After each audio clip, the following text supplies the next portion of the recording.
Good morning, everyone. Yesterday we have talked about the potential energy, and before the potential energy, we have just considered about the potential energy by the positions and potential energy by spring constant. Okay? So मैंने आपको बता रखा था energy के बारे में. Energy में क्या बताया था आपको? एक काइनेटिक एनर्जी होती है, दूसरी क्या होती है? पोटेंशियल एनर्जी होती है. ठीक है. काइनेटिक एनर्जी का मैंने आपको 7 डेरिवेशंस बताया था, 7 डेरिवेशंस बताया था. काइनेटिक एनर्जी किसकी बराबर होती है? ठीक है. काइनेटिक एनर्जी में वर्क डन कैसे काम करता है? ठीक है, ये ध्यान रखिएगा. उसके बाद हम लोग बात किए थे पोटेंशियल एनर्जी पे. Potential energy means we can say as the object which having some height. Okay, ये बात हम लोग कर सकते हैं. ये जूनियर क्लासेस में था, लेकिन 11th क्लास में ये डेफिनेशन कभी नहीं दे सकते हैं कि पोटेंशियल एनर्जी उसे कहते हैं जिसके पास हाइट होता है. मैंने आपको प्रूव किया था. ठीक है. तो मैंने ये भी बताया था कि पोटेंशियल एनर्जी के पास क्या होता है कि दो कंसिडरेशन होती है. एक डिपेंड्स करता है आपको पोजीशन पे डिपेंड्स करता है, और दूसरा डिपेंड करता है कॉन्फ़िगरेशन पे. Position means we can say as the formula of potential energy is mgh, but इसकी फॉर्मूला ये नहीं होता है. अभी तक सारे लोग यही जानते हैं कि काइनेटिक एनर्जी की जो फॉर्मूला होता है ये होता है हाफ mv² होता है, लेकिन यह कुछ ही कंसिडरेशंस में होता है. ये बात आप लोग गौर कीजिएगा. ठीक है. अब हम लोग ये बात करेंगे कि कॉन्फ़िगरेशन की बात करेंगे. तो potential energy due to configuration means we can say as when the object having changing the shape and size. Right. Shape and size means क्या हो सकता है? जैसे कोई एक स्प्रिंग कांस्टेंट वाली की बात ले सकते हैं, इलास्टिसिटी की बात ले सकते हैं. ठीक है, ये बात आ सकता है. लेकिन अगर पोजीशन की बात करेगा तो यहाँ पे ग्रेविटेशनल पोटेंशियल आएगा. उसके बाद कौन से आएगी? इलेक्ट्रोस्टैटिक पोटेंशियल आएगा. तो ये सारी जो बात आती है किसमें आती है? पोजीशन पे डिपेंड करता है. लेकिन अगर हम बात करेंगे शेप एंड साइज में, तो शेप एंड साइज में जैसे कि मैं एक बात बता रहा हूं कि सपोज एक ऑब्जेक्ट है. राइट. अगर इस ऑब्जेक्ट को हम नीचे की ओर ये डाउनवर्ड करें, है ना, फोल्ड ऑन करते हैं, तो क्या ऑब्जेक्ट के शेप एंड साइज चेंज हो जाएगा? नहीं, चेंज नहीं होगा. ठीक है. तो क्या ये भी तो पोटेंशियल है ना यार, ये भी क्या है? पोटेंशियल है. ठीक है. जैसे कि सपोज ये एक सरफेस है, इस सरफेस से मैं एक ऑब्जेक्ट को लिफ्ट आउट करता हूं. लिफ्ट आउट करने के बाद इसे मैं छोड़ देता हूं, तो छोड़ने के बाद क्या हो गया? अब आप बोलोगे सर ये तो भी पोटेंशियल होगा क्योंकि कुछ हाइट है. हाँ, वैसे ये हाइट पे है, लेकिन अगर इसको हम छोड़ देते हैं तो जैसे पोटेंशियल जाएगा तो सरफेस पर स्ट्राइक करेगा. स्ट्राइक करने के बाद फिर ये कभी ऐसा हो सकता है कि इसकी शेप एंड साइज चेंज होगा? नहीं होगा. तो क्या पोटेंशियल नहीं है? पोटेंशियल ये भी है. ठीक है, ये भी पोटेंशियल है. दूसरी बात हम लोग देखेंगे, किसी स्प्रिंग को देखेंगे, किसी को देखेंगे स्प्रिंग वाले को. तो स्प्रिंग वाले को हम लोग अगर बात करते हैं, स्प्रिंग वाले की बात करते हैं, तो स्प्रिंग वाले में अगर यहां पे एक हम लोग मास अगर लगाते हैं तो क्या करता है? यह स्प्रिंग हम एक्सटैंड करता है, एक्सपेंशन करता है, फिर कंप्रेशन होता है. तो ये भी पोटेंशियल होती है. लेकिन इस टाइम में पोटेंशियल की फॉर्मूला मैंने कल बताया था, कल वाली क्लास में आप देख सकते हो. ठीक है, कहा ना, आप अगर यूट्यूब पे सर्च कर सकते हो यहाँ पे कि work power energy about A potential energy by A spring constant, ये नीचे निकल जाएगा. ठीक है. तो यहां से जो फॉर्मूला निकला था, क्या निकला था? Half kx². ये कहां से आया था आपको? तो F is equal to minus kx से आया था. कल मैंने इस चीज को प्रूव किया था. आज हम लोग ये पढ़ने जा रहे हैं, इस चैप्टर के लास्ट टॉपिक है लीनियर मोमेंटम एंड कॉलिजन के बारे में. लीनियर मोमेंटम एंड कॉलिजन के बारे में ये टॉपिक बहुत ही इंपॉर्टेंट है. अगर इंपॉर्टेंट ये नहीं होता तो ये फिर क्या रहता है कि नेक्स्ट वाली जो चैप्टर आपको पढ़ना है सेंटर ऑफ मास के बारे में, रोटेशनल मैकेनिक्स के बारे में पढ़ना है, उसमें इस चीज को बहुत ही ज्यादा यूज है. तो आप यहाँ पे गौर कीजिएगा कि लीनियर मोमेंटम किसे कहते हैं, मोमेंटम किसे कहते हैं, एक बात समझिएगा. आखिर लीनियर मोमेंटम में और मोमेंटम में क्या अंतर है? जैसे कि इसकी पहले वाली क्लास में मैं तो बता रखा था न्यूटन्स लॉ ऑफ मोशन में कि मोमेंटम के बारे में. तो मोमेंटम जो होता है is equal to mass into velocity होता है. सर ये मोमेंटम हो गया, लेकिन यहां लिखा हुआ लीनियर मोमेंटम. लीनियर मोमेंटम का मतलब क्या होता है, ये चीज को ध्यान रखना है. हम लोग यह कह सकते हैं कि सपोज एक हमारे पास एक ऑब्जेक्ट है, एक ऑब्जेक्ट है, और इस ऑब्जेक्ट की मास, इस ऑब्जेक्ट की मास जो है ये कितना दिया हुआ है बच्चों? m1 दिया हुआ. कितना दिया हुआ है? m1 दिया हुआ है. ठीक है. अगर हम एक ऑब्जेक्ट और लेते हैं और इसकी मास अगर m2 दिया हुआ है, ठीक है, ये बात ध्यान रखिएगा. एक ऑब्जेक्ट यहां पे है, एक ऑब्जेक्ट और मेरे पास है. m1 मास है, m2 मास है. तो इसकी इनिशियल स्पीड क्या होगा? u1 होगा. इसकी इनिशियल स्पीड क्या होगा? u2 होगा. ये बात समझ में आ रही है? दोनों को डिफरेंट डिफरेंट ऑब्जेक्ट है, डिफरेंट डिफरेंट मास है, डिफरेंट डिफरेंट क्या है उसकी स्पीड है, क्या है उसकी स्पीड है. अब यहां पे एक बात समझ टाइम्स हो, अगर हम क्या करते हैं, दोनों ऑब्जेक्ट पे फोर्स अप्लाइड करते हैं, फोर्स अप्लाइड करेंगे तो ये ऑब्जेक्ट क्या होगा, मूव करेगा, क्या होगा, या मूव करेगा, तो ये भी इधर की ओर मूव करेगा, ये भी इधर की ओर मूव करेगा। ये कोई जरूरी नहीं है कि दोनों सेम डायरेक्शन में मूव करेगी, ये हम डिपेंड्स करता है फोर्स आप किधर से अप्लाइड कर रहे हो। अगर इस ऑब्जेक्ट वाले में फोर्स इधर से लगा रहे हैं, इधर मूव करेगी, इस ऑब्जेक्ट में फोर्स इधर से लगा रहे हैं तो इधर की ओर मूव करेगी। तो जब एक ऑब्जेक्ट दूसरी ऑब्जेक्ट की डायरेक्शनल अगर चेंज करती है तो उसकी साइन कन्वेंशन क्या होती है बच्चों, चेंज कर जाता है। लेकिन यहां ध्यान रखिएगा अभी कि सपोज मेरे पास एक ऑब्जेक्ट है, तो इस ऑब्जेक्ट का कंजर्वेशन क्या होती है, मैंने आपको बताया था law of conservation of energy में। Law of conservation of energy किसे बोला था मैंने आपको, तो मैंने बताया था आपको काइनेटिक एनर्जी का जो इनिशियल होती है और फाइनल होती है वही क्या हो जाता है, आपको फाइनल मोमेंटम हो जाता है। तो यहां पे ध्यान रखेगा, energy neither be created nor be destroyed, just it can change one phase two another phase, एक फेज से दूसरे फेज में चेंज करता है। मतलब यहां क्या बोलने का तुक हो गया कि ये दोनों हमारा पॉइंट जो है या कैसी पॉइंट है, या इनिशियल पॉइंट है, ये भी इनिशियल पे है, ये भी इनिशियल पे है। लेकिन अगर ऑब्जेक्ट ये क्या होता है, कुछ समय के बाद क्या करता है, ये मूव करता है, कुछ समय के बाद ये मूव करेगा, तो ऑब्जेक्ट की मास तो वही रह जाएगा m1, लेकिन इसकी स्पीड क्या हो जाएगा, v, क्या हो जाएगा, यह v, और यहां पे क्या हो जाएगा v1, और दूसरा वाला क्या हो जाएगा, या m2, और ये क्या हो जाएगा v2। आखिर दोनों में डिफरेंस क्या है, डिफरेंस यह है कि ये इनिशियल पोजीशन पे है और ये जो हो गया आपको फाइनल पोजीशन पे हो गया, क्या हो गया, फाइनल पोजीशन पे हो गया। तो इस टाइम में कंजर्वेशन ऑफ मोमेंटम जो होता है लीनियर मोमेंटम के बराबर ही होता है, मतलब ये कह सकते हैं initial is equal to final होता है। तो हम लोग कैसे लिख सकते हैं, m1 u1, मैंने कल बताया था आपको law of conservation of energy है, या m1 u1 plus m2 u2 is equal to क्या बन गया बच्चों, यहां पे गौर कीजिएगा, m1 v1 plus m2 v2, ये किसकी फॉर्मूला है, law of conservation of energy की फॉर्मूला है। एंड ये कह सकते हैं कि यही जो आगे आपको ये बन गया, आपको कौन सा, लीनियर मोमेंटम हो गया, क्या हो गया, ये लीनियर मोमेंटम हो गया। अब देखो यहाँ पे momentum is equal to mass into velocities है, ये बात सही है, लेकिन ये मोमेंटम सिर्फ और सिर्फ मोमेंटम की बात वहां होगी जब सिंगल ऑब्जेक्ट होगा, जब ऑब्जेक्ट क्या होगा, सिंगल होगा, एक ऑब्जेक्ट होगा, ठीक है, एक होगा। लेकिन ये वाली जो बात वहां करेंगे जब ऑब्जेक्ट वहां पे क्या होगा, ऑब्जेक्ट क्या होगा, डबल होगा, ऑब्जेक्ट क्या होगा, डबल होगा, तो उस टाइम में लीनियर मोमेंटम का फॉर्मूला यूज करते हैं, ये ध्यान रखिएगा। क्योंकि यहां से क्वेश्चन ये पूछ सकता है कि कोई एक ऑब्जेक्ट आपके पास है ना, एक मास इतना है, इसकी स्पीड ये दिया है, ये मास इतना है, इसकी स्पीड ये दिया है। पहला वाला ऑब्जेक्ट जैसे कि कभी कभी गांव में क्या खेला जाता है ना, एक हम लोग पिट्टो खेलते हैं, पिट्टो करने मतलब क्या होता है, एक है ना ऑब्जेक्ट रखा रहता है, उस पे एक बॉल से क्या करते हैं, स्ट्राइक करते हैं, स्ट्राइक करने के बाद क्या होता है, उसकी जो गोटी होती है ना, उस क्या करता है, साइड निकलता है। इसका मतलब है कि एक ऑब्जेक्ट दूसरे ऑब्जेक्ट पे स्ट्राइक किया है, तब क्या वहां से निकल रहा है। तो पहला वाला ऑब्जेक्ट दूसरी वाले ऑब्जेक्ट की स्पीड पूछ सकता है। या फिर कभी कभी आप कैरम बोर्ड खेलते होंगे, तो कैरम बोर्ड पे स्ट्राइकर से अगर स्ट्राइक करते हैं तो ये क्या होता है, उसकी कॉइन्स पे लगता है, कॉइन्स लगने के बाद क्या होता है, इधर से मूवमेंट होती है। तो यहां से ये पूछ सकता है कि अगर फर्स्ट वाले ऑब्जेक्ट की फाइनल वेलोसिटी हमारा इतना दिया है, तो बताइए कि सेकंड वाला ऑब्जेक्ट कितना स्पीड से भागा होगा। तो ये फॉर्मूला से आप निकाल सकते हो, ठीक है, ये क्लियर हो गया। अब ये बात आ गया हम लोग को कि सर ये तो लीनियर मोमेंटम की बात है, ये जो है लीनियर मोमेंटम की बात है, इधर लिख लिया आप लोग सब, ये क्या है, लीनियर मोमेंटम की बात है। लेकिन इस पर ऑब्जेक्ट पे ये कुछ टकराया होगा आपस में, तभी तो ऐसा हुआ होगा। हाँ, ये सही बात है, जैसे कि ये ऑब्जेक्ट है, ये ऑब्जेक्ट आपस में ऐसा टकराया होगा, टकराने के बाद में यहां पे दो पॉसिबिलिटीज बनती है।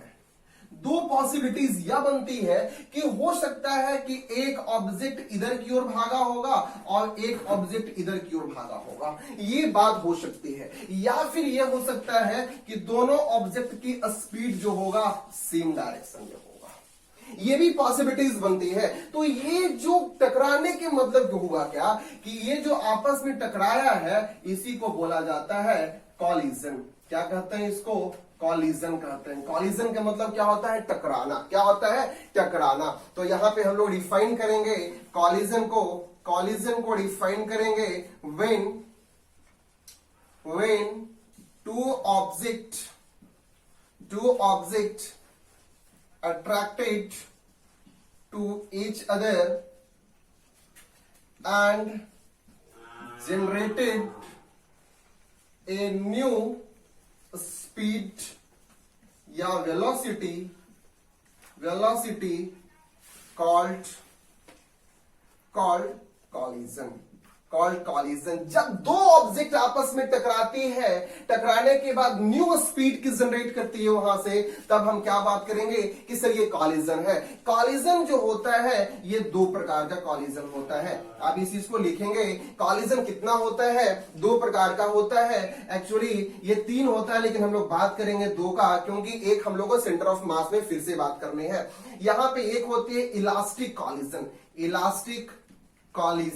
इलास्टिक कॉलिजन, दूसरा होता है इलास्टिक कॉलिजन को दूसरा नाम है हेड ऑन कॉलिजन। आपको एनसीईआरटी बुक्स में मिल सकता है या हेड ऑन कॉलिजन, माथे से माथे टकराता है, head on collision. But in elastic collision का दूसरा नाम क्या है? Perfectly in elastic collision. ठीक है, ये बात समझ में आ रही है? ये आपकी लीनियर मोमेंटम था, ये फॉर्मूला ध्यान रखिएगा, अभी मैं यूज करूंगा इस चीज को। यहाँ पे कॉलिजन है जब दो ऑब्जेक्ट आपस में टकराने के बाद न्यू स्पीड की जनरेट होता है, क्योंकि पहले वाली जो स्पीड थी इनिशियल थी, अब टकराने के बाद क्या हो गया? ये हमारा नया मोमेंटम जनरेट किया। नया मोमेंटम का मतलब है कि फाइनल वेलोसिटी की जनरेट हुई है। तो ये क्या कहा गया है? कॉलिजन कहा गया है। कॉलिजन के जो प्रकार होता है दो होता है, एक इलास्टिक कॉलिजन है, दूसरा इनइलास्टिक कॉलिजन है। इलास्टिक कॉलिजन को ही बोला जाता है head on collision. Head on collision, देखो ये दोनों ऑब्जेक्ट है, ये दोनों की ऑब्जेक्ट क्या हुआ? ये टकराया। हेड ऑन कॉलिजन मतलब इसके माथा इसके साथ टकराया, इसे बोला जाता है हेड ऑन कॉलिजन। लेकिन इन इलास्टिक में ऐसा सिचुएशन नहीं होता है, वो साइड बाई साइड होता है। क्या होता है? साइड बाई साइड होता है। हम लोग बात करेंगे इस चीज पे। ठीक है, तो ये बात आ गया, आपको समझ में आ रही है बात? ये मोमेंटम के बाद आपको क्या पता चल गया? कॉलिजन के बारे में ये मालूम चल गया। अब हम लोग देखेंगे कि सर ये कॉलिजन जो होता है, ये कॉलिजन का और भी कोई वेरिएशंस है। तो कॉलिजन हम लोग हेडिंग डालेंगे, मोमेंटम हमारा क्लियर हो गया। मोमेंटम क्लियर हो गया, लेकिन फॉर्मूला उसको ध्यान से रखिएगा, यूज करेंगे अभी हम। कॉलिजन में मैंने क्या बताया? पहला वाला आपको इलास्टिक कॉलिजन, दूसरा क्या बताया था? Elastic collision. इलास्टिक कॉलिजन और इलास्टिक कॉलिजन का मतलब क्या है? इसका मतलब यह है, इलास्टिक कॉलिजन जो होता है यह कंजर्व्ड फोर्स होता है। कंजर्व्ड एनर्जी कह सकते हैं, कंजर्व्ड एनर्जी होता है। लेकिन यहां एनर्जी नॉट कंजर्व होता है, कंजर्व होता है। कंजर्व एनर्जी का मतलब क्या होगा? एक बार बात करेंगे। कंजर्वेशन का मतलब क्या? मैंने बताया था आपको, law of conservation of energy. Law of conservation of energy का मतलब यह है, देखिए इसके नाम से मालूम चल जा रहा है। इलास्टिक का मतलब क्या है? यहां पे head on collision. Head on collision मतलब क्या है? जैसे कि ये ऑब्जेक्ट है, इस ऑब्जेक्ट को इस ऑब्जेक्ट के साथ टकराना, दो टकराता है तो एनर्जी क्या होती है? कंजर्व हो जाती है। ठीक है, क्या करती है? कंजर्व करती है। मतलब कि इनिशियल वाला फाइनल के साथ क्या करेगा? वह कंजर्व होगा। लेकिन ये वाली जो है ना, आपको ये कंजर्व नहीं करता है। क्यों नहीं करता है? क्योंकि इसको साइड से टकराना है, इधर जा रहा है, दोनों की गैपिंग होती है, ये साइड से। तो हल्का साइड से क्या होता है? उसमें एनर्जी लगती है, एनर्जी लॉस होती है। हम कह सकते हैं यहां पे कि लॉस्ट एनर्जी यहां पे लॉस हो रही है। लेकिन इसके कंपेयर में मैक्सिमम एनर्जी लॉस होती है, मैक्सिमम एनर्जी लॉस्ट करती है, मैक्सिमम एनर्जी लॉस्ट करती है हेड ऑन कॉलिजन में। लेकिन इलास्टिक कॉलिजन में, इन इलास्टिक कॉलिजन में क्या होती है? एनर्जी लॉस सिर्फ करती है, क्योंकि साइड बाय साइड टकरा रहा है ना। ये क्या कर रहा है? साइड बाय साइड टकराता है। बीच में हेड ऑन कॉलिजन होने के बाद क्या होता है? ये माथा फट सकता है, टूट सकता है, बीच से हट सकता है। लेकिन इन इलास्टिक में क्या होती है? ये सिर्फ साइड बाय साइड होती है। कह सकते हैं कि as like a frictional collision होता है, घर्षण होती है। ये बात समझ में आ गया आपको? तो यहां पे मैक्सिमम एनर्जी और यहां पे क्या है? Loss energy. यहां पे एक बात समझेंगे, कंजर्वेशन ऑफ एनर्जी और नॉट कंजर्वेशन ऑफ एनर्जी का मतलब ये हुआ कि अगर हम यहां बात ये करेंगे कि initial kinetic energy plus final kinetic energy equal to क्या है, changing of energy, changing of energy. क्योंकि देखो यहाँ पे एनर्जी क्या कर गया है, कंजर्व कर गया है। इनिशियल वाला फाइनल वाला के साथ में क्या किया, कंजर्व किया। लेकिन इस कंडीशन में क्या होता है, initial kinetic energy plus final kinetic energy is not equal to energy conservation होती है। ये बात को भी ध्यान रखिएगा। ये क्लियर हो रही है बात सारे को। चलिए अगर इस चीज को थोड़ा डेरिवेशन हम लोग करते हैं तो ये भी लिख सकते हैं बच्चों, 1/2 m u1 का स्क्वायर प्लस 1/2 m1 यहां पर m2 u2 का स्क्वायर इज इक्वल टू हो जाएगा 1/2 m1 v1 का स्क्वायर प्लस 1/2 m1 v2 का स्क्वायर। ये देखो ये हमारी क्या आ गया, एनर्जी कंजर्वेशन एनर्जी हो गया। लेकिन अगर इसकी बात करेंगे तो 1/2 m1 u1 का स्क्वायर प्लस 1/2 m2 u2 का square is not equal to 1/2 m2 u2 का m2 v2 का है ना, यहाँ पे m1 v1 का स्क्वायर प्लस 1/2 m2 v2 का स्क्वायर। ये बात ध्यान रखिएगा। अब देखो यहाँ पे एक बात समझना है, ये बात समझना है, जब एनर्जी कंजर्व नहीं हो रही है, जब एनर्जी कंजर्व नहीं हो रही है तो इस चीज का हम लोग बाद में बात करेंगे जिसकी परफेक्टली कोलिजन हमारे है। अभी हम लोग फर्स्ट मुद्दा हमारे पास कौन सा है, इलास्टिक कोलिजन के बारे में, हेड ऑन कोलिजन के बारे में। तो सबसे मेन हेडिंग डालिए आप इलास्टिक कोलिजन के बारे में, इस पर हम बाद में बात करेंगे। इसको आप है ना कंपेयर में लिख लीजिए, कभी कभी डिफरेंस पूछता भी है या फिर आपको जानना है कि इलास्टिक और ये क्या होता है। देखिए अब यहां पे क्या हो गया, आपको एनर्जी कंजर्वेशन हो गया। क्या मैंने आपको ये बताया था आपको अभी मोमेंटम के बारे में, m1 u1 plus m2 u2 is equal to m1 v1 plus m2 v2, ये बताया था आपको मोमेंटम के बारे में। क्लियर आ रही है समझ में आपको? सर इस चीज में ध्यान रखेंगे। अब मैं थोड़ा सा कोलिजन पे बात कर रहा हूं। इसको अगर आप पहला इक्वेशन मानते हैं जिसे आप दूसरा मान लीजिए, क्योंकि मैं इसको पहले में निकाल चुका हूं, ये दूसरा इक्वेशन है। ठीक है, ये ध्यान रखिएगा।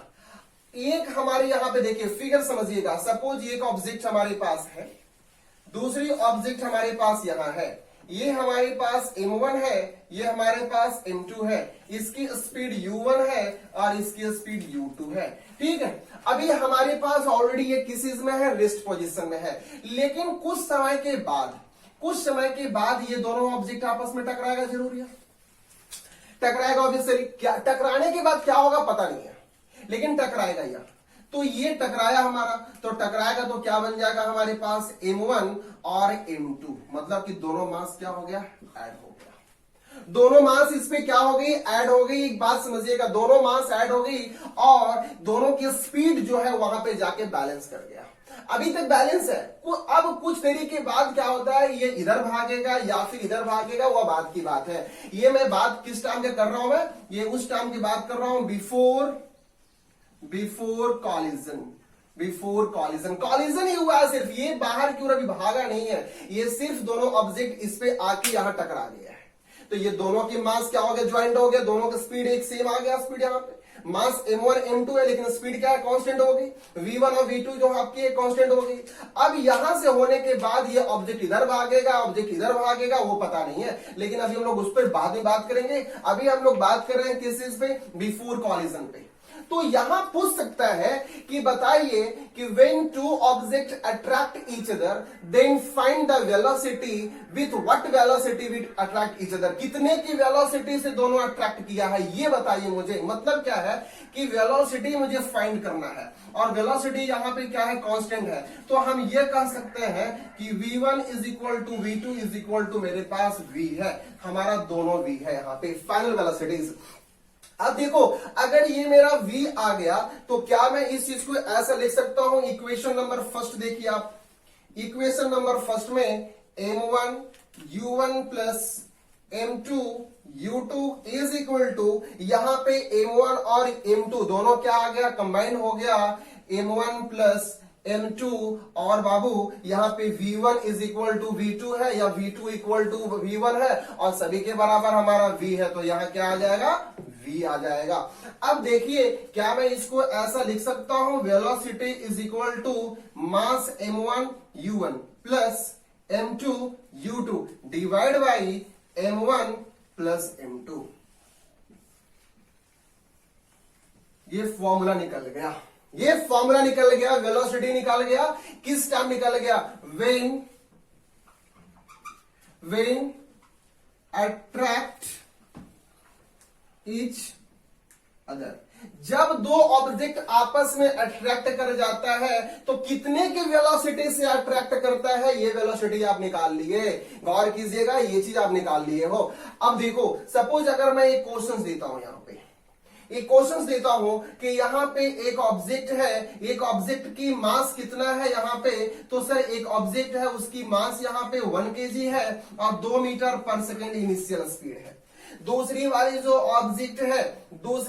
ऑब्जेक्ट है इसकी मास हमारा m2 है ना, m2 कितना है, 2 kg है और u2 कितना है हमारा, तो यहां बोल रहा है कि सर यहां हमारे पास कितना है, 3 मीटर पर सेकेंड है। बताइए ये दोनों ऑब्जेक्ट जब आपस में टकराएगा तो कितने की स्पीड से टकराएगा, ये बात समझना है। टकराएगा तो कितने की स्पीड से टकराएगा, तो क्या करना है, कुछ भी नहीं करना है, इस चीज को बना लोगे, बनाने की जरूरत नहीं है।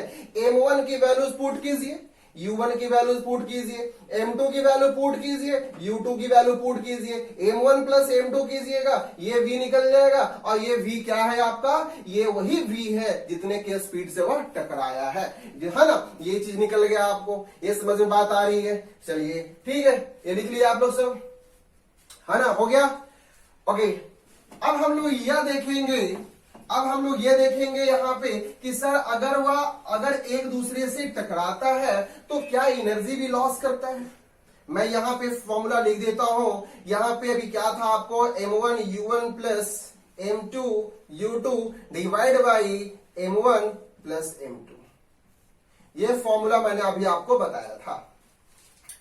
अब यहां बात करो, एक चीज ध्यान रखो, यहां मैंने अभी क्या बोला कि इस पे एनर्जी लॉस करती है, मैक्सिमम एनर्जी क्या करती है या लॉस करती है। तो एनर्जी जो लॉस करता है तो किस कंडीशन से ये लॉस करता है, ये बच्चों ध्यान रखना इस बात को, ठीक है। अभी देखिए एक बार ध्यान रखिए, यहां से मैंने क्या बात बताया आपको कि हमारे पास एनर्जी जो है, ये एनर्जी कितना है, 1/2 m1 u1 का स्क्वायर प्लस 1/2 m2 u2 का square is equal to 1/2 m1 v1 का स्क्वायर प्लस 1/2 m2 v2 का स्क्वायर, m2 v2 का स्क्वायर। ये क्लियर हो गया बात समझ में आपको, ठीक है। ये आपके पास एनर्जी है, law of conservation of energy है, लेकिन एनर्जी कितनी लॉस करती है, ये चीज को हम लोगों को निकालना है, यहाँ ये ध्यान रखना हम लोग को। तो सबसे पहले ये समझेंगे कि एनर्जी कितना लॉस किया है। तो यहाँ पे एक बात ध्यान रखो, अगर यहां से अगर आप कॉमन लेते हैं तो 1/2 सारे में क्या होता है, कैंसिल हो जाता है।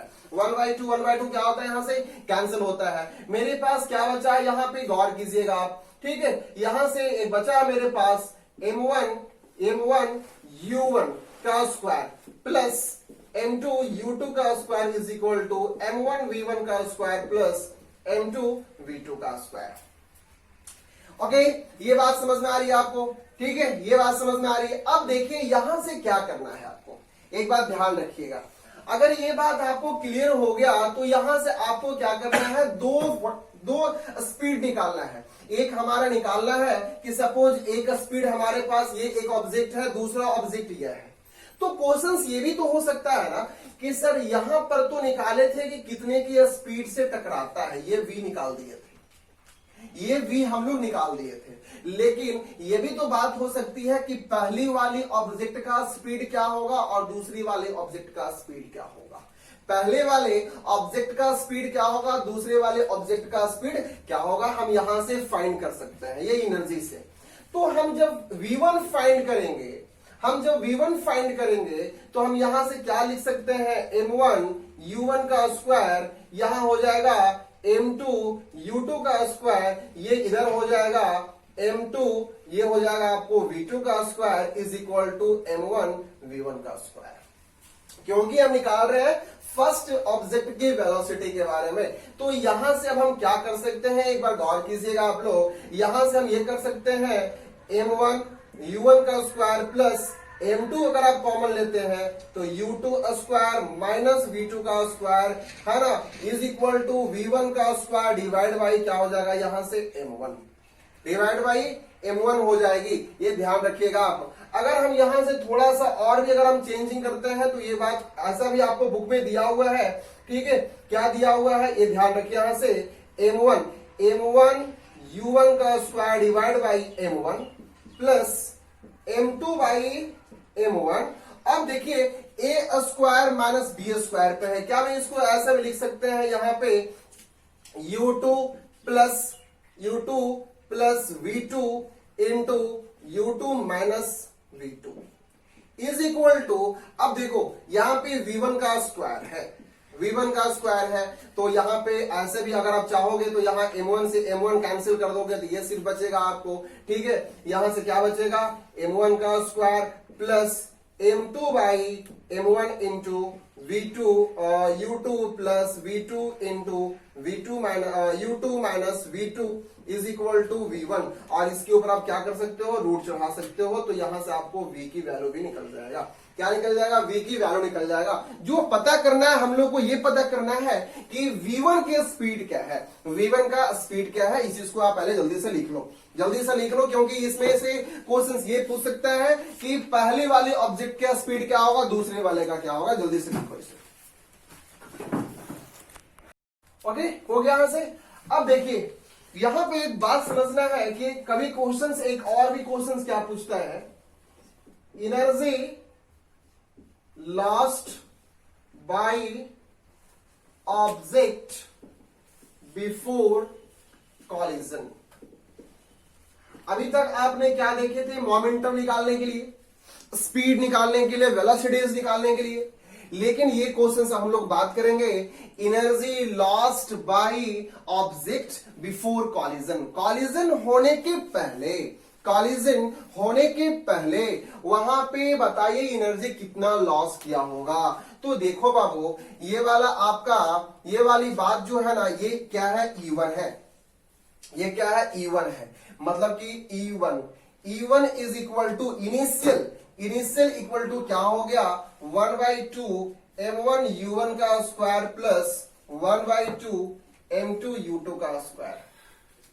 ये बात समझ में आ रही है आपको। दूसरी बात यह देखेंगे, जब E2 हमें फाइंड करना है तो E2 वाली फंक्शन में क्या हुआ था, E2 वाली फंक्शन में यह हुआ था कि स्पीड दोनों की कांस्टेंट हो गई थी। तो क्या मैं इसको 1/2 यहां से कॉमन ले सकता हूं, 1/2, और तो कॉमन ले लेंगे तो m1 प्लस m2 हो जाएगा, और दोनों की स्पीड कांस्टेंट है, इसलिए क्या हो जाएगा, v स्क्वायर हो जाएगा।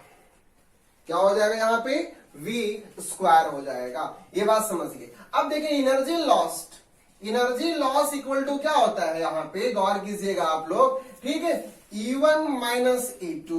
तो हम क्या कर देंगे, 1/2 m1 u1 का स्क्वायर प्लस 1/2 m2 u2 का स्क्वायर माइनस E2 कितना है, 1/2, यहां हो जाएगा m1 plus m2 into v का स्क्वायर। समझ में बात आ रही है आपको। चलिए, तो यहां से क्या करेंगे, हम 1/2 को कॉमन लेंगे। 1/2 को अगर हम कॉमन लेते हैं, मेरा बन जाता है m1 u1 का स्क्वायर प्लस, कैलकुलेशन कीजिए, इस चीज को निकालिए आप, इसको बार-बार करने की जरूरत नहीं है, ठीक है। यहां मैं पुट अप कर देता हूं, उसके बाद खुद निकालिए आप, m1 m2 इंटू, अब v की बात आ गया ना, v की स्पीड क्या था, v इज इक्वल टू क्या आया था, यहां गौर कीजिएगा। मैंने v बराबर पहले निकाल रखा था, मैं बोला था आपको इसको यूज करूंगा हम। यहां से v इज इक्वल टू आ गया m1 u1 plus m2 u2 divide by m1 plus m2 का होल स्क्वायर। बात समझ में आ रही है। देखिए एनर्जी लॉस किया है, बिफोर कॉलिजन होने के पहले ऑब्जेक्ट ने क्या किया, एनर्जी को लॉस किया। तो initial energy minus final energy, इस चीज को लगाएंगे हम। जब ऑब्जेक्ट टकराता है उस टाइम की वेलोसिटी हमारी कांस्टेंट थी, v1 इक्वल टू v2 हो गया और v2 इक्वल टू v हो गया। v की वैल्यू मैं पहले बता चुका हूं, इसको आप वहां पुट कीजिए। पुट करने के बाद यहां से वैल्यूज को निकालिएगा। हम एक स्टेप और कर देते हैं, उसके बाद खुद आप कीजिएगा, ठीक है। मैं डायरेक्ट बता दूंगा इसकी फॉर्मूला क्या होगा, 1/2। यहां से देखिए क्या करना है आपको, इस चीज को m1 u1 का स्क्वायर प्लस m2 u2 का स्क्वायर माइनस माइनस इसको क्या हम इस प्रकार से लिख सकते हैं m1 इंटू m2। ठीक है, ये देखो ये पूरे का होल स्क्वायर है, इसको क्या हम बाहर निकाल के ऐसा लिख सकते हैं m1 प्लस m2 का होल स्क्वायर इंटू अब मेरे पास हो जाएगा m1 u1 plus m2 u2 का होल स्क्वायर। बात बराबर ही है, बात बराबर ही है। अब देखो यहां से आपको क्या करना है, जैसे कि एक से एक तो गया, एक से एक गया यहां से। अब देखो थोड़ा सा हम और कर देते हैं, उसके बाद मैं फॉर्मूला लिख दूंगा 1/2 m1 u1 का स्क्वायर प्लस m2 u2 का स्क्वायर माइनस ये तो क्या होगा आपको कैंसिल हो गया। यहां पे क्या बचा है 1/m1 प्लस m2, क्या देखिए तो a प्लस b का होल स्क्वायर, इसको मैं कर सकता हूं m1 का स्क्वायर u1 का स्क्वायर m2 का स्क्वायर u2 का square plus 2m1 m2 u1 u2। ठीक है, ये आ जाएगी। अब क्या करना है आपको 1/2 बाहर रखेंगे, आप खुद करेंगे, मैं इसके बाद नहीं करने वाला हूं। 1/2 को बाहर रखेंगे, वो तो ऑलरेडी बाहर रखना क्या है यार, कोई जरूरी थोड़ू इसको बाहर रखा हुआ है। अब क्या करना है, इसको इसके साथ मिला दीजिए, इसके साथ अगर आप इस प्रकार से मिला देते हैं, एलसीएम लीजिएगा, इसको इसके साथ मल्टीप्लाइड कीजिए, इसको इसके साथ मल्टीप्लाइड कीजिए, मल्टीप्लाइड करने के बाद कैंसिल हो जाएगा बहुत कुछ। लास्ट में क्या आपके पास बचेगा 1/2 यहां पे हो जाएगा क्या आपको m1 m2 divide by m1 plus m2 into u1 का स्क्वायर प्लस u2 का स्क्वायर माइनस 2u1 और u2। ये जो निकल गया आपको लॉस ऑफ काइनेटिक एनर्जी निकल गया बिफोर कॉलिजन पे। बिफोर कॉलिजन पे किसी बुक में यहां पे ऐसा भी लिखा रहता है, यहां मैं थोड़ा सा लिख देता हूं इस चीज को, जैसे कि यहां आ जाएगा u1 माइनस u2 का होल स्क्वायर। बात बराबर ही है, ये माइनस b का होल स्क्वायर पे, तो ये चीज को आप ध्यान रखिएगा। ये क्या निकल गया है energy lost by object before collision. ठीक है, एनर्जी लॉस कर रहा है। देखिए ये सब क्वेश्चन एडवांस लेवल पे क्वेश्चन है, क्योंकि देखिए आपको निकालने का है पुट अप दी फॉर्मूला, तो आप नॉर्मली 9th क्लास में जानते हो कि हम पुट अप कर देंगे u1 का u2, क्योंकि एनर्जी के बारे में, कंजर्वेशन ऑफ एनर्जी के बारे में आपको 9th में ही पढ़ना है, ऐसी बात नहीं है। लेकिन जब यहां पर इसकी इतनी डेरिवेशंस हो रही है तो जरूर कहीं ना कहीं इसकी यूज है, इस चीज का यूजमेंट है यहां पे, तो आप ध्यान रखिए इस चीज को, आप पहले नंबर समझिए। जब डेरिवेशंस करना आ जाएगा फिजिक्स में आपको क्वेश्चंस बना लीजिएगा। ठीक है, आखिर ये डेरिवेशंस हुआ है तो पहले आपको माथा तो लगाना ना यार, दिमाग तो लगाना ना कि एनर्जी लॉस कर रहा है। क्यों एनर्जी लॉस कर रहा है? इसलिए कर रहा है कि पहले एक ऑब्जेक्ट था, फिर एक दूसरा ऑब्जेक्ट था, दोनों ऑब्जेक्ट आपस में टकरा गया है। टकराने के आफ्टर क्या हुआ मुझे पता नहीं है, लेकिन बिफोर तक मुझे पता है। बिफोर में जितना एनर्जी लॉस किया है, जैसे देखो ये एक ऑब्जेक्ट है, ये दूसरी ऑब्जेक्ट टकरा गया, अब यहां पे कितना एनर्जी लॉस किया है वो समझना है। तो इसके पहले जो इनिशियल था वो निकाल लेंगे,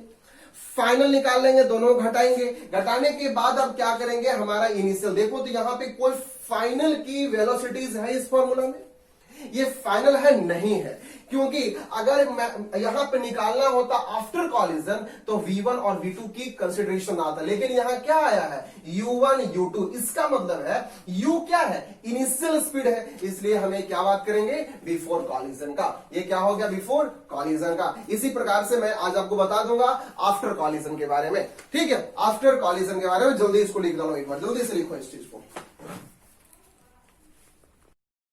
ओके, तो अभी तक हम लोग एक बार क्या देखे थे, फिर से रिकॉल कर लेते हैं।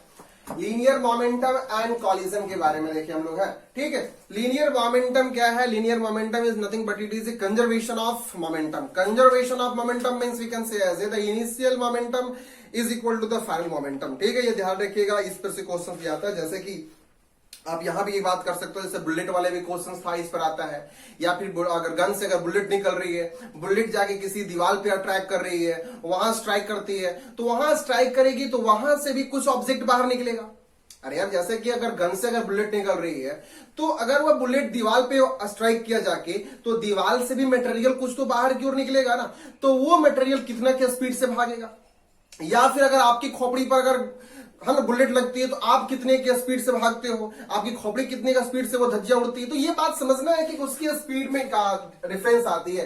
तो वो सब क्या था पढ़ने के लिए आपको लीनियर मोमेंटम पे बात किए थे हम लोग। कॉलिजन पे, कॉलिजन आपको दो बताया था मैंने आपको, पहला कौन सा था, इलास्टिक कॉलिजन, दूसरा क्या था, इन इलास्टिक कॉलिजन।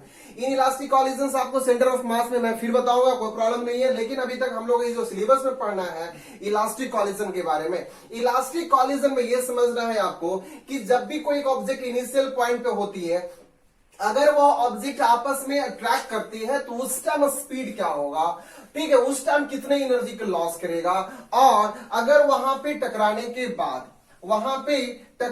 बाद, ठीक है, ये ऑब्जेक्ट को टकराने के बाद वो क्या करता है, ऑब्जेक्ट इधर भाग सकता है, इधर भी जा सकता है, कोई जरूरी नहीं है, ऑब्जेक्ट इधर भी जा सकता है सेम डायरेक्शन में, ठीक है।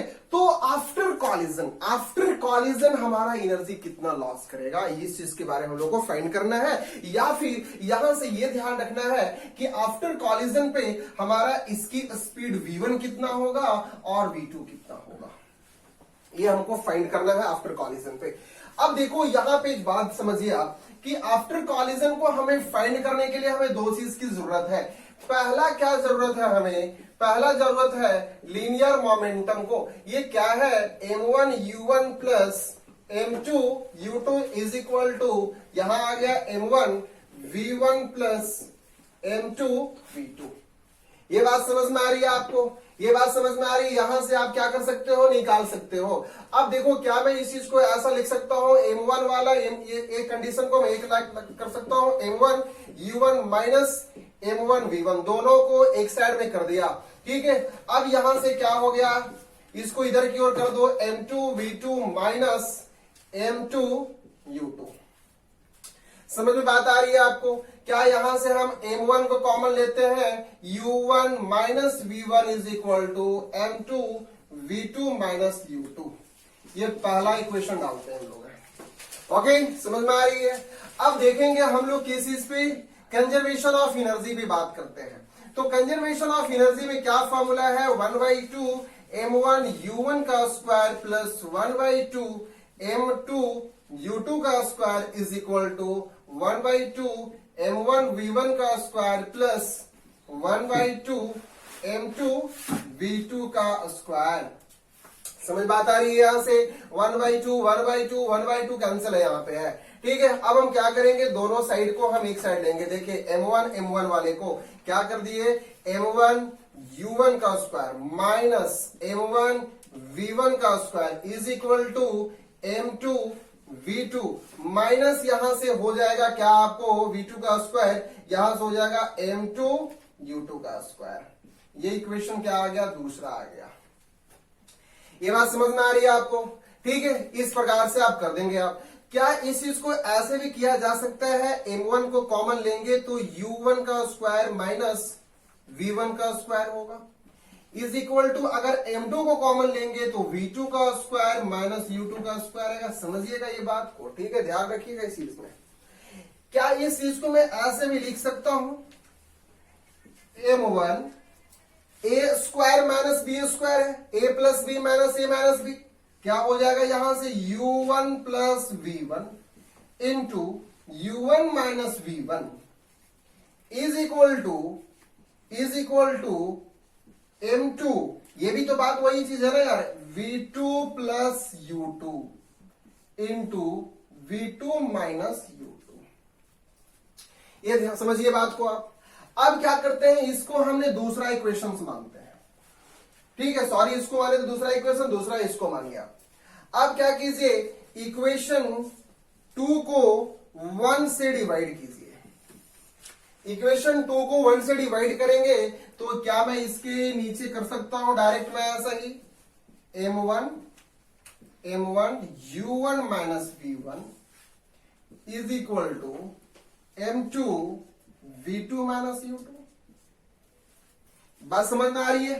अब देखिए बाबू, m2 से m2 गया, इससे ये गया, इससे ये गया, इससे ये गया, कैंसिल हुआ सारे बच्चे यहां पे।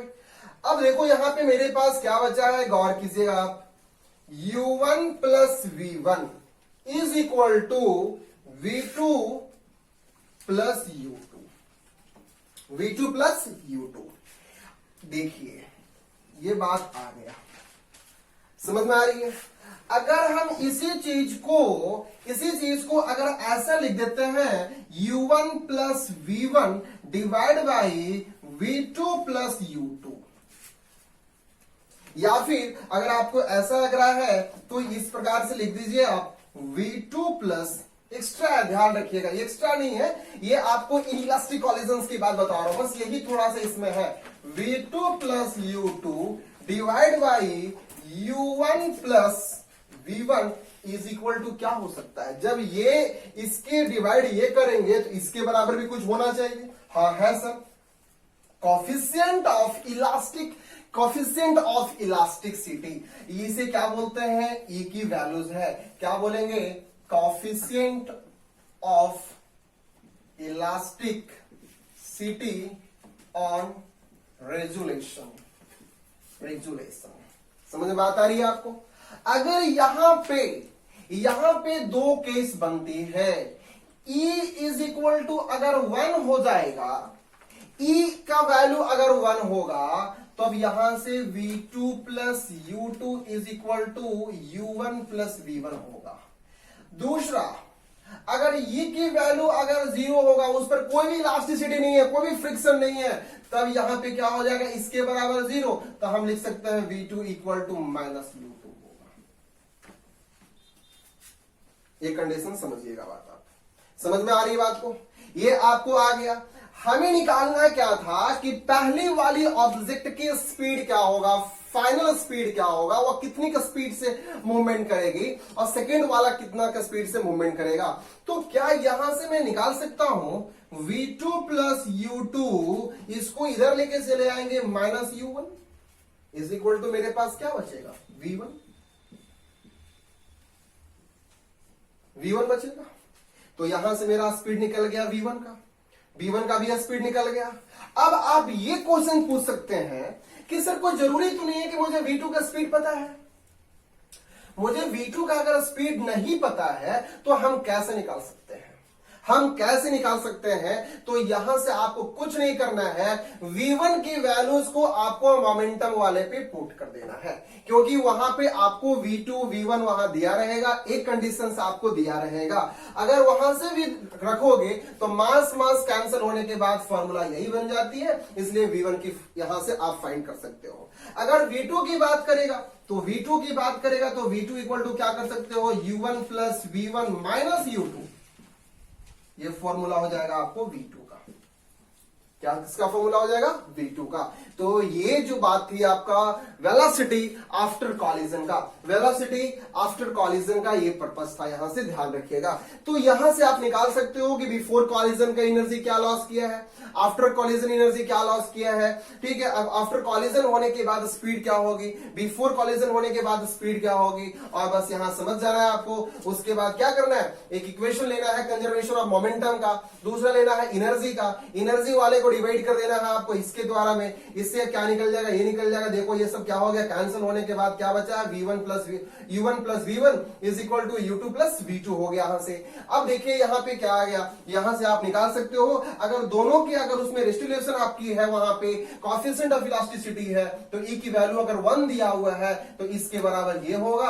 अगर e की वैल्यू 0 दिया हुआ है तो सारे 0 होने के बाद v2 के स्पीड u2 के बराबर ही होगा, लेकिन नेगेटिव में, ये गौर कीजिएगा। यहां से एक क्वेश्चन में बता रहा हूं आपको, यहां से एक क्वेश्चन बता रहा हूं, इस चीज को लिख लीजिएगा वीडियो पॉज करने के बाद। ये समझिएगा, जैसे सपोज आपके पास एक ऑब्जेक्ट है, यहां पे समझिए ये ऑब्जेक्ट है, ये आपके पास m1 है, u1 है, ये ऑब्जेक्ट क्या है, m2 है, और यहां पे क्या है आपको u2 है, m2 और u2 है। अभी आपने v इज इक्वल टू क्या लिया था बच्चों, m1 plus u1 is equal to m2 plus u2 divide by m1 plus m2।